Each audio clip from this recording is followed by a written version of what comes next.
SuperTalk Mississippi Media production. I'm Steve Azar, and I'm on the other side of the microphone, meaning I'm asking the questions this time, and oh, have mercy for the airwaves. I spent 20 years in Music City, wrote and made some hits, traveled the world, and then moved my family back to the birthplace of American music and where the magnolia trees prosper. And now every time I put my feet on Mississippi soil, when I'm off the road, well, I'm at peace. On this show, it's all about hearing the stories straight from the mouths of the friends I've made along the way, their journey to success. Heck, there might be someone on, I don't even know, but you know how us Mississippi types are. We tend to take well to new company. In a Mississippi Minute, all 60 of them.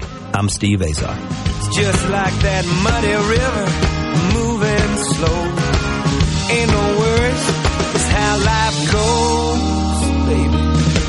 In a Mississippi Minute. That's right. Hey folks, time for another In a Mississippi Minute. I am Steve Azar, reminding you that my pals over in Macon, Mississippi, well, I mean, come on. We produce the best music in the world. It's the birthplace of it all, so why wouldn't it be Catfish, the birthplace of it all? Go to superiorcatfish.com and visit Mississippi.org as your music and culture ambassador of our hallowed ground we call Mississippi. I beg you to take a road trip to a town you hadn't been to in a long time and celebrate where we are from. All right. Excited about today's guest. Growing up, was inspired by Bob Dylan, the Rolling Stones, and a lot of blues legends like the ones down here in the Mississippi Delta. Can't wait to dig into that. He began performing, though, at the tender age of 7. I mean, that's early, with his first band, and they were so prophetically named the Little Devils. Over the years, he toured internationally, released multiple albums, both as a solo artist and with his bands, the Tasty Kings and Nice Boys from New York. I love it. As well as collaborated with notable musicians, including Will and Charlie Sexton. His discography reflects his deep roots in country, folk, and blues, with standout albums like Night Book and now Native Tongue, which we're going to celebrate today. Beyond music, he's an accomplished photographer who documented his experiences in Haiti back following the 2010 earthquake. We'll talk about that. He also champions the arts as a sponsor of the long-running James M. Kirkwood Literary Competition at UCLA. He currently is attending a writing camp somewhere where he wanted to pivot into fiction writing and novels. So I'm going to check into that as well. We're going to dive deep into all of it. So let's get ready, especially his latest album, Native Tongue, with his band, the Tasty Kings. Please welcome in Andrew Morse. Hey, Andrew. Hey, Steve. Thank you for having me. Are you, you're in East Coast right now, right? East Coast time? Right now I'm in Key West, Florida at the Key West Literary Seminar, which is an annual thing they have here. Yeah, I love it. I have a lot of my songwriter friends from Music City do the Key West Songwriter Festival down there. Is that similar? Yeah, that's for songwriting. This is just a fiction writing thing. It's pretty great down here, I got to say. I'd never been here. Oh, wow, yeah. I mean, once you get on that stretch, Key Largo heading into Key West, I mean, you're on that little, basically just a highway and a bunch of water. It's beautiful down there. It's been a long time. I have Andrew, my memory of Key West was my second senior year in college with a bunch of friends of mine from Mississippi State, and we probably don't need to remember any of it. None of it. Okay, so let's dig a little bit. First of all, I want to talk about Charlie Sexton. It's so funny. The other day, we were driving, and our daughter lives in New York. She's a chef there now, and she was going, play me some music that you and Mom used to listen to in the late 80s, you know, and mid-80s, late 80s, I loved it. Beat So Lonely, Impressed. So I played her some old Charlie Sexton stuff, and she loved it. You know, how do you and Charlie and Will and all those guys develop a relationship? How far back does it go? What's it been like you guys working together? Well, in the late 90s, I was making a record at a place called Studio 900. It was in 900 Broadway in Manhattan. And the guy who owned the studio was up from Austin, and he knew Charlie and a couple other ones. He knew Tony Garnier, Charlie Drayton, just a bunch of different guys. So he'd call them in as studio musicians. And Charlie was playing, I think he was playing at the Meadowlands or something with Bob Dylan at the time. So he came over and just played his ass off on this one record called Double Crosstown that I was doing. And he played so beautifully, and he's such a nice guy. I mean, anybody that knows him is like a trail of incredibly happy memories of people who have played with him. So we became friends, and I guess it's got to be like 27, 28 years now since then that we've, I mean, marriages, kids, this, whatever, but we're still playing together. And then a few years ago, I met his brother, Will. He was in Austin, where I have a place, and Will was, I guess he sang on a song or something. Anyway, he sang so great. He's also, obviously, they're both really terrific players, but he sang so great that, that just as a joke, he sang this one song. And I said, "Oh my God, you sound so good. Why don't you sing a bunch more?" So he did. So they've both been singing and playing on these next upcoming couple records that we've got coming out shortly, hopefully this year. So yeah, it's a long-winded way. What's been y'all's process as far as after COVID? A lot of times we all get in the studio. A lot of times I send files to Malibu to my drummer that works on my records there, or my live drummer in Nashville. I mean, sometimes we're just not in the room together via all the plugins and technology. That. Yeah, no, I understand that, and I know that a lot of people. If I can possibly, so there's the ideal, which is everybody in the room live, right? That's what we all strive for. But when you have these guys that are off with, with touring bands, it's very seldom that you can do that. I mean, during, I think it was 2019, well, the Stones were off. They have these big patches. So we had Charlie Drayton and Daryl Jones, my friend Kevin Trainer, and me. We're all in the room together. And that was this great record that we made really quickly. It was the cheapest and the easiest and pretty much the happiest sounding record. I was probably sounding so happy because it was so inexpensive to make compared to all this other stuff that goes on. Yeah.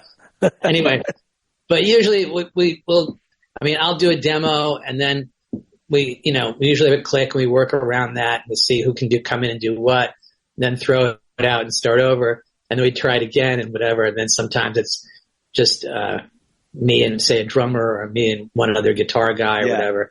Then we have a scratch vocal, and then someone like in this last case with this record Native Tongue, we were lucky to have Blondie Chaplin come in and sing on that. And that's because of Stephen Barber, who pretty much seems to know every single person that ever walked the face of the earth. So I had a leak in my apartment in New York, and I was stranded in Austin it's a good place to be stranded, but I was kind of stuck in Austin for another 10 days or 2 weeks or so. And I said, I don't know what I'm supposed to do here. This is back before I had a place. So I was in a hotel, and I was thinking, man, this is just, I don't know what I'm supposed to do. So I said, why don't you call Blondie? I said, okay, give me his phone number. Maybe he can come down. So he did. Blondie came down, and I said to him, well, let's just try this and see how it goes and sing a couple of tunes. And we had a whole big, just sack of songs. We had so many. And we'd give him one to sing, and he'd either like it or he wouldn't. He'd go, what else you got? What else you got? And we went through it. And we found a bunch. I think there were about, 12 or 15, something like that, where he just jumped right on them, and it was good. So we said, okay, fine. These are great, and this is a record. So that was how that happened. Wow. It was a strange time, Kobe. And that's Native Tongue? Yeah. Blondie listened to the tunes that he liked, and then we just wiped out the original vocals and used his vocals. And he also he's a great guitar player too. So he played a couple of guitar solos on songs too, which matched. He's able to match his, if you've heard the record, he can sing really great harmonies with himself. He sings with himself great. And then he also plays guitar that goes really well with his vocals too. So. Well, let me just tell you a little bit about Blondie, everybody, so you'll know. He's from South Africa, if I'm not mistaken. Legendary guitarist and singer, former member of bands Flame and the Beach Boys. He also a long-term background vocalist, percussionist, and acoustic rhythm guitarist for the Rolling Stones on their records and tours spanning over 15 years. And now he's teamed up with Andrew Morse, his Tasty Kings, the album's Native Tongue, And we're going to keep celebrating that. I have listened to a lot of the record. You know, I love it. You're going to be classified in Americana, because Americana is everywhere that you can't classify, right? When you're unique. Right. No, when you've got your own sound, it's Americana. It's a whole different game. Let's take a quick break. Andrew Morris is my guest. The name of the album is Native Tongue. The Tasty Kings is the name of his band. Check it out. Also check out my friends over in Macon, Mississippi. Superior Catfish. There's catfish. There's Superior Catfish. I just did the math again. It's still 2 + 2 is 4. It never changes. And go to superiorcatfish.com and visit Mississippi.org. Man, plan a road trip. We're going to get Andrew down here to the Mississippi Delta and let him breathe the air and touch the soil. It's a beautiful thing. I'm Steve Azar. Starting today, I'm going to turn this boat around. Get that rainbow I've been chasing down. It's alright. I'll be okay, starting today. I'll be okay, starting today.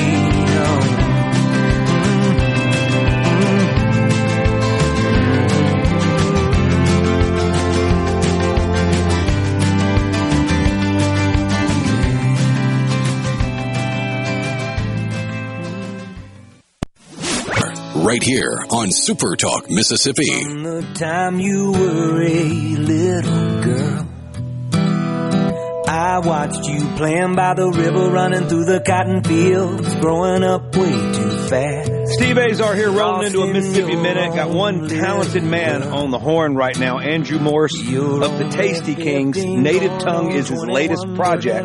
Albums before that got big-time critical acclaim, did really well for him, was Nightbook. You got to check it out as well. Also check out my pals. You can go to store.superiorcatfish.com, and it'll come to Andrew's house if he orders it. It'll come anywhere. It'll even come to Key West, is where Andrew is right now, getting a tan as we speak. And also visit Mississippi.org, celebrates the arts like no other. Andrew, an incredible musician, influenced by a lot of our blues legends down here, and that impact is made through great music. It just continues on and on. So we're really great. Visit Mississippi.org out. Okay, Andrew. So you and Blondie, this relationship builds, and you guys are in the studio and all that. I'm hoping I'm going to have Blondie on. By the way, my wife saw that I was interviewing Blondie, and she said, "You're interviewing Blondie?" And I went, "Well, Blondie Chaplin." And she goes, "Blondie's last name is Chaplin?" And I went, "No, it's Blondie's a guy. It's not the Blondie that you're talking about." Anyway, but so she loves Blondie, so it was interesting. She was going, "I think I'll be in there for that." I said, "Well, you're going to be a little disappointed, or maybe you won't be disappointed." But listen, I want to talk real quick about you growing up. Let's get back to the rearview mirror days. You're 7 years old. 7 years old, Andrew, is young to dive into this like you did. What happened? Go ahead. Well, I want you to take me through your growing up. I want you to take me through your high school years and into your secondary education, your college years, everything. And were there breaks along the way, or were you constantly doing it? Sort of give me the skinny of that all. Well, when I was about, I think 4 when the Beatles were on Ed Sullivan. So we used to have these snack trays in our den in our home in Stamford, Connecticut, and I think it was a Sunday night. But anyway, I remember the Beatles came on Ed Sullivan, and I kind of just lost my mind. I mean, I had this, which is interesting. I like the Beatles, but I love the Stones. But just to see these guys playing these instruments and making this sound like that, I just couldn't. Something came over me. So I was jumping around, and then I pulled myself up on one of the drapes in the den, and then I landed on one of the snack trays, which collapsed, and I sprained my ankle and had to be taken to the hospital. Hey, that's rock and roll. I just lost my mind is what happened. And I've really never recovered it. So, and I was begging, and finally I got a Giannini cruddy nylon string guitar from my parents, probably just to quiet me down a bit. So then I had lessons with this guy, Mr. Goldring, for about 4 or 5 years, and he just taught me some of the basics and stuff. And then I think I was around 11 or 12 or something, but my folks again took pity on me, and I wound up with this Martin D35. You do guitar. have that still, don't you? I do have it. It got smashed once by Eastern Airlines, Yeah, but shock. but it was rebuilt. Yeah, but it was rebuilt, and I still do have that guitar. Anyway, so that was sort of the next level, hearing that guitar. But I'm trying to think if I had that guitar. I'm not sure I had that. When I was little, we had this band. My cousin was a very industrious guy. He's gone on to be a very successful businessman. But anyway, he said, we need to have this band, like you, me, and this other guy. And we're going to go and we'll play like our sister's birthday parties and whatever. I said, okay, great, let's do it. So we had this band. We have these little cards called the Little Devils, rock and folk music. And so I love it. So we just did stuff like that. And I remember the third guy was a keyboard player. And I remember we had this creative fallout. I asked him, well, why wasn't he singing while he was playing? Because we had to sing and play. And so why wasn't he doing it? So he started crying. And that was my first creative difference with a band member. And so anyway, never too early to have a creative difference with a bandmate. Have one of those fights that we love so much. Yeah. So, but we've just played, the Monkees and the Beatles and, I don't know, just Where Have All the Flowers Gone? And just all kinds of stuff like that. I remember we did, my cousin put forth the song, Come On Baby, Light My Fire by The Doors, Light My Fire. That was a big rocker. I don't know, just different stuff like that.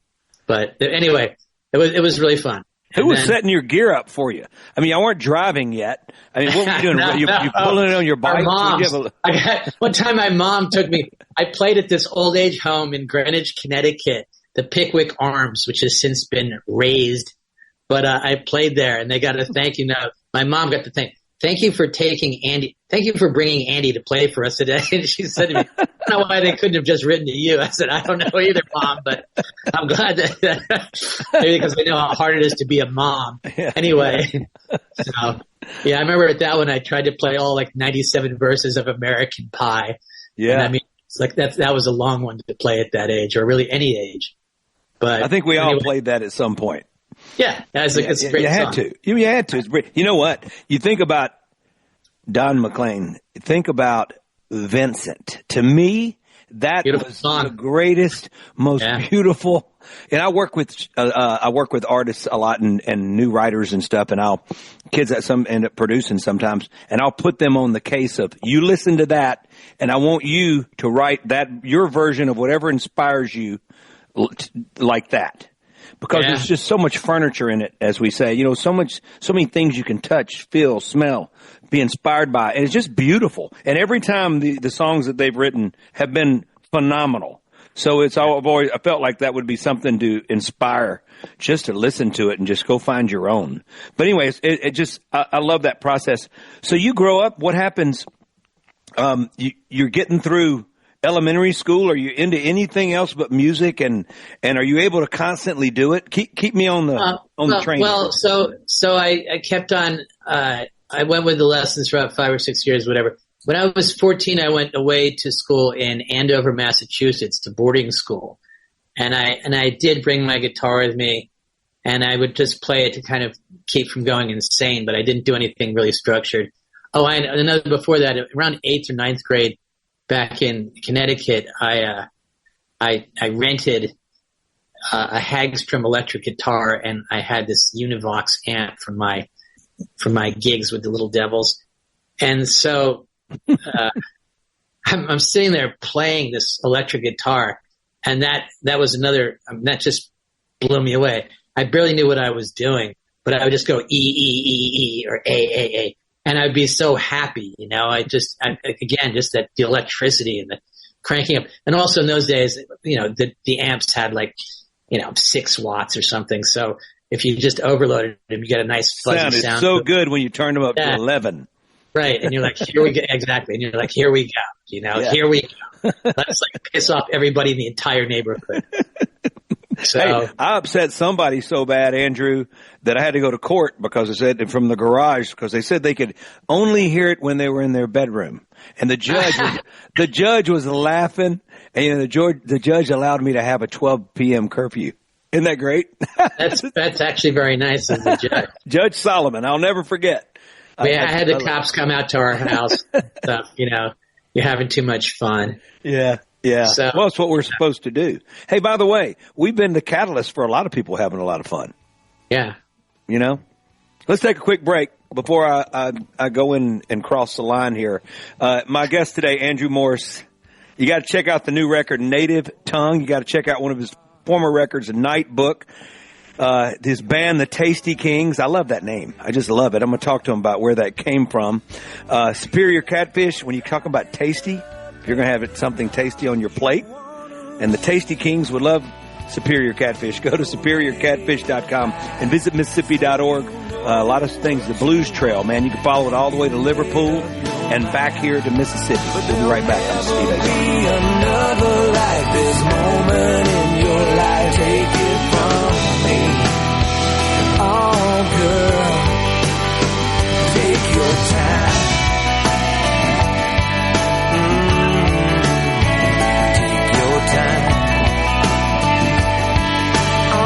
Baby girl, if you really want to take your time, take your time.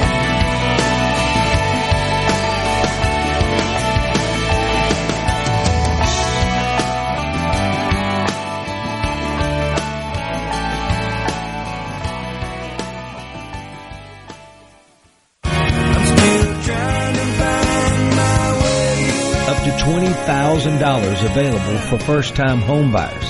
Hey folks, Steve Azar here. Helping is the heart of our friends at Guarantee Bank.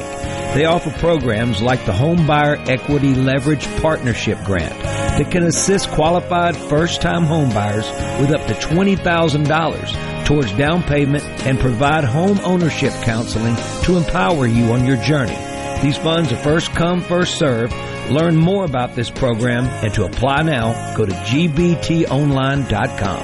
Guarantee Bank, member FDIC.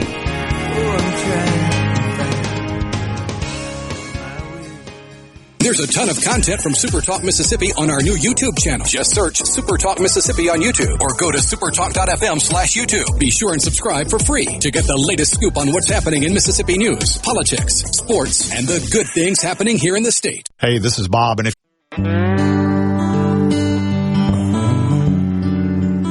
In a Mississippi Minute with Steve Azar, right here on SuperTalk Mississippi. When you've done all you need to do, and you've had more trouble than you can use, and you've painted every road. Andrew Morse is my guest today. The Tasty Kings, his band. When you've seen the Night Book from his past, Native Tongue now, the new release. He's also hanging out in Key West, Florida, because he says he's there for some book seminar thing. He's learning. Well, I don't know. He's about to write a novel, but I know he's enjoying the sun. I don't care what he says. I know it's beautiful there. Anyway, I'm messing with him. I'm not going to mess with Superior Catfish in Macon, Mississippi. It's produced right here in Mississippi. Please go to superiorcatfish.com. Really good folks over there that love what they're doing. They love it. And visit Mississippi.org.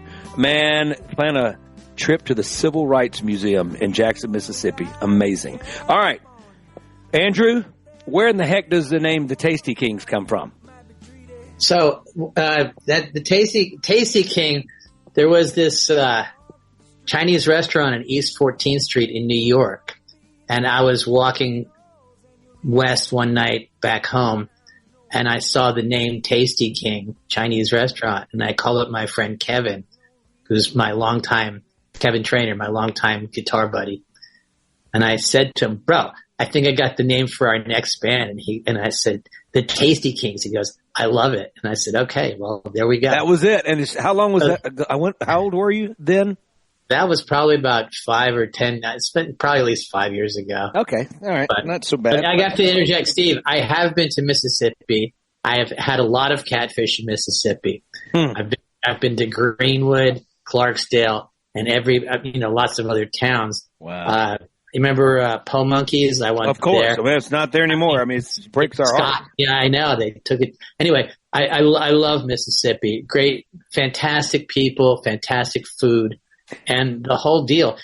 I was talking to somebody the other day saying how, I obviously I listened to a fair amount of Robert Johnson, blah, blah, blah. Sure. But I never really got Robert Johnson until I was in Mississippi. Yeah. And it just driving through Mississippi, and you hear Robert Johnson, you're like, gee, now I get it, Yeah. Whereas, it's a different feeling when you're on the land, driving absolutely. and listening. It's something about it. The geography is everything. And then also when you're up in Avalon and you get like Mississippi John Hurt and all of that. Woo, and now at the Valley Country Store and just that whole thing. And I mean, it's just it's a wonderful place. And yeah, I'm glad to hear that. I love that you have had that experience. I lived in Nashville for 20 years, and this radio show is here because. And I'm doing this because when I moved back, I couldn't wait to move back. And I wanted my kids who were born and raised there to finish their development here. And it changed their lives. I can't explain it. And it changed my life. I never write my first song if I'm not here. It just doesn't happen. Also, did you eat at my cousin Abe's barbecue at the 61-49 split? I have eaten at Abe's. There you go. I also ate the home wrecker at Ground Zero. Yeah. That thing is like the size of a soccer ball. Like, good God, am I going to finish this thing? I guess I will. And hey, then you know what? Went to Red's, Red's across the track. Sure. What a great spot that is, My mom grew up in Clarksdale, her side. My dad grew up here. My mom's brother, who passed away at a very young age of 33, he was mayor of Clarksdale back then. But my mom grew up in a grocery store there. And Abe is her first cousin. Wow. Yeah. That's an institution right in the crossroads. Yeah, yeah. Did you know Bill Luckett, the mayor of Clarksdale? Well, yeah, he was a dear, dear, dear friend of mine. He was the one that, he took me around. He was the best. Yeah. Special man. Special. A couple of friends of mine, we invited us, we had a drink at his house. He took us to his home. Him and Francine. Yeah. Yeah, Francine. Bill was the one that introduced me to Morgan Freeman. Morgan was in my Waiting on Joe music video that helped change my life. I had just come off my first hit, but this was my story. And Morgan and I have remained really good friends ever since, played golf together. And I mean, it's just a blessing. But Bill Luckett was the catalyst for that for sure. Yeah. Lovely guy. Beautiful man. I love hearing that you've been here. This is fantastic. I've been there a few times. I've been there a few times. Well, I can't wait to have you back. I mean, not just the, I don't know. Like, not just the shack up in version, but like the actual stuff. Like Doug Below. Have you been able to play gigs down here yet? No. Oh, no, that changes right now. Yeah, I hope so. I'd love to play there. And we were down there working on a video for a woman. And we went all over the place. Went up to the McKinley Morgan Fields plantation, Stovall, I think it was. Stovall. Sure. Yeah. This is a few years ago. But I couldn't get enough of it, so I went back and then I went back again. I just was knocked out. And then they have that little teeny tiny Mississippi John Hurt Blues Festival, which I think about it. Okay, yeah, I did play at that. It's like 12 people, but yeah, I did. Some of those and I met his granddaughter. She's Mary Ellen, I think it is. I don't know. Well, when you were in Stovall, Mary Frances. Yeah. When you in Stovall, you met Howard Stovall. And he is one of the owners of Ground Zero with Morgan and the guys. And also, that's where Muddy Waters home. Right. So, right. Yeah. Yeah. Amazing. With this new record, do you feel like you're at this point in your career, you're making a new record compared to your last record? Do you feel like there's been a significant amount of difference between the two? Significant amount of growth? Where, when, and how? To you, is this timing for this? Right. I think you always try to move forward, creatively as an artist and stuff. And I've been fortunate. There's a guy in Austin, Texas. His name is Dave Boyle, and he has a studio, the Church House, which is actually a converted Baptist church. And So it's very airy. It's a very non-claustrophobic place to work.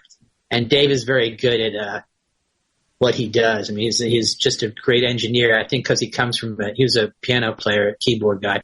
So he comes from, these guys that come from a musician background are always the great engineers because they understand what it is that you're trying to get. Sure. So he's terrific. So the sound has been good, and it's a sort of music. Austin has plenty of musicians and stuff, although it's not like Nashville or Memphis, but there are, I think a lot of the people who make their living make it on the road and they come home to Austin. But then there's obviously the, Willie Nelson and guys like that influence and everything. So, yes, I am in a flight path. That is yet another. Yeah, it sounds like the cops were coming to get you a minute ago. I want to say that. But hey, so yeah. Go ahead, yeah. No, go ahead. I'm sorry. I know. So I just keep on, I always say to people, whatever the opposite of writer's block is, that's what I've got. I just can't stop writing songs. So I just keep on writing them. And hopefully after, half a century or so, I'm beginning to get decent at it, I hope, Well, no. Hey, listen, I can tell you this, all my songwriter pals that are still doing it, as we do it, the songs start seeming to write themselves a little better than being forced. We're at that point where we really channel ourselves without fighting so hard now. It's interesting, right? Yeah, I think it was Lou Reed who said, if you give me a title, I'm halfway home, just give me the title, Wow. So, I love Lou Reed. I want to talk about your photo book after the break. And is it Aperçu de Haiti? It's a French expression, Aperçu d'Haïti. Wait. I got to hear that again. Aperçu, which means catch a glimpse of. Aperçu. Yeah, that's exactly right. That's the Mississippi way of saying it. That was great. Aperçu d'Haïti. Yeah. God, see, that's why Siri doesn't understand me right there. Just a glimpse of Haiti. Oh, wow. I want to talk to you about that. And I want to talk about this whole mission now you're on to write fiction and a novel. And I want to pick your brain about what's going on there inspiration-wise. Let's take a quick break. Guys, the name of the band is the Tasty Kings. You can't forget that. You can't forget Andrew Morris because you already love him, because I love him. And we both love Superior Catfish. Go to superiorcatfish.com. Tell them we both sent you. And visit Mississippi.org. Has already had Andrew on Sacred Soul multiple times, and he has not played the gig that I'm thinking about. I'm going to think about which gigs to bring. He's got to come here and meet a lot of my friends here. It's how we continue to grow musically, meet new friends. There's nothing better. And I appreciate you guys listening to me for into my 8th year. Something's wrong with all of us in a good way. It's a beautiful thing. I'm Steve Azar. You're on SuperTalk Mississippi. We'll be right back. Are you just looking for a little more of less? Come on back to Memphis. Come on back to Memphis. Come on back to Memphis. Yeah. Come on back to Memphis.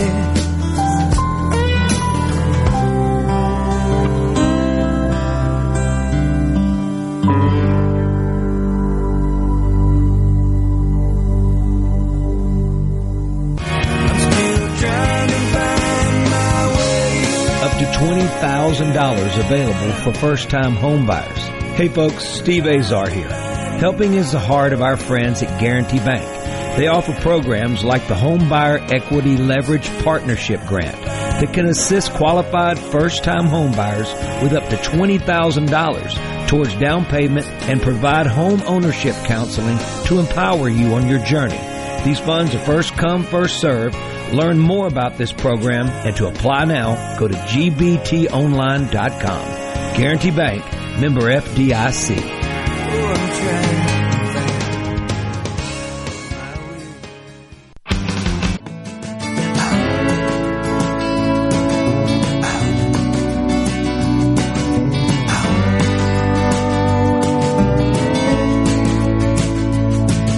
I don't know where we're going. I don't know if I care. As long as it's with We got just a short segment left, but we're going to get some incredible, deep, intense conversation with the one and only Andrew Morse of the Tasty Kings. Before we get to that, the Tasty King of all catfish is over there in Macon, Mississippi. Please go to superiorcatfish.com. I'm going to try to get Andrew an endorsement now because that name of his band works perfect with everything. I think that's perfect. Visit Mississippi.org. He's already been on Mississippi soil. He gets it. He loves it. He's been inspired by it. That says it all. All right, Andrew, let's talk about the book. Obviously, you're going into a situation, an earthquake, which was severe. What led you there and what inspired you to do it? I went down to Katrina after the storm. I went down to New Orleans after the storm Katrina. And I went down there, I think it was about 8 or 9 times. And wow. I just love New Orleans. Obviously, anyone who goes there, it's pretty hard not to fall in love with New Orleans, especially if you're a musician and you like to eat. Yeah. So I went there, and when the earthquake hit Haiti, I was looking for a Habitat for Humanity. Hadn't gotten there yet, so I just Googled, well, who's down there now that I can go do some work with? And it was this place called All Hands Volunteers, which has since become, I think, All Hands, All Hearts or Open Hearts or something. I don't know. They merged with another organization. Anyway, they do disaster relief all over the world. So I went down to Haiti for about a week and just did everything from dragging these water filters around to this general cleanup to the main thing was working on this one school number 19 in the town of Léogâne, which is just west of Port-au-Prince. And that was also the sort of epicenter of the quake. So they had this one, the town graveyard had, I don't know, something like 100,000 people who were dead in it. Oh, my God. Was it just the most, what was it like being there emotionally? Well, Haiti is a very interesting place because, you read in the newspaper how god-awful everything is, blah, blah, blah, blah. But at least when I was there, it was just really very friendly, really nice people. And, there's the desperation that comes in some places from the extreme poverty. But in general, the people couldn't have been nicer. And they're just lovely people. I mean, I had a great time, and I feel so badly because the situation seems to have gotten even worse now with the gangs and the political problems that they're having. But yeah, Haiti's always had, has great food, great culture, great art, just great people, just everything about it I've always loved. And so I think Haiti and Jamaica are the two in the Caribbean with the really like wild culture and great stuff, music and art and food. Was this for you like just basically photos you were taking in like a memory book that you turned into a book? So I was working, and then while I was working and while I went around, I also had this little tiny little Leica camera that I took a bunch of photos. And then a friend of mine from college, her son is a sort of art director type guy, and so he put a compilation of them together in this sort of handmade book. It came out nicely. But, that was just a sort of side thing of my trip there. It was sort of a service there. But, that's the part I love, getting to know what's inside you and the compassion you have, which makes a great songwriter. First of all, you and I both know vulnerability, compassion, empathy, all the things you got to have to be able to write a song. And I love hearing that giving part, the giving spirit that you have. I guarantee it came from your upbringing. I can't wait to get back to Mississippi too. I just remember, a lot of my great heroes, T-Model, T-Model Ford, all those guys like the Burnsides, all those guys. Yeah. It's just such a great, that's really, I mean, that one of the things about the U.S., as I said before, we have our problem. But man, some of the music that comes from the States, especially from the South, it's just incredible to me. I love hearing that. You have no idea that I'm glowing. It really makes me feel really great to hear you say that. I did a record Cedric and I did together. And also Cedric, we're both about to do an interview, I think in a couple days together, because we both have a couple records we're up for Grammys this year that we're on. We're going to do a double interview is what I'm told. And he is the sweetest guy.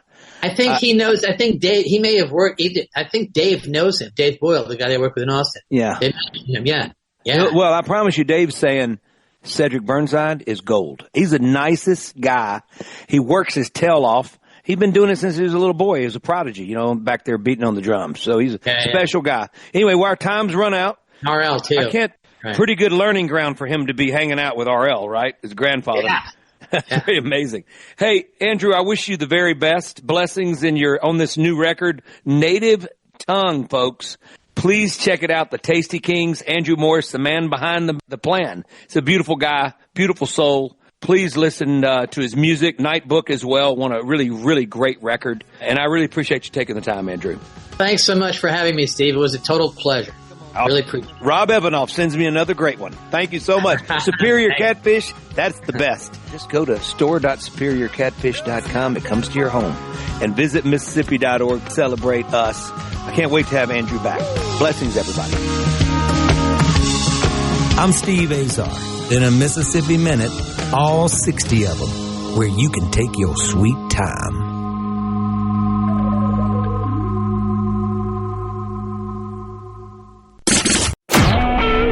SuperTalk Mississippi Media Production.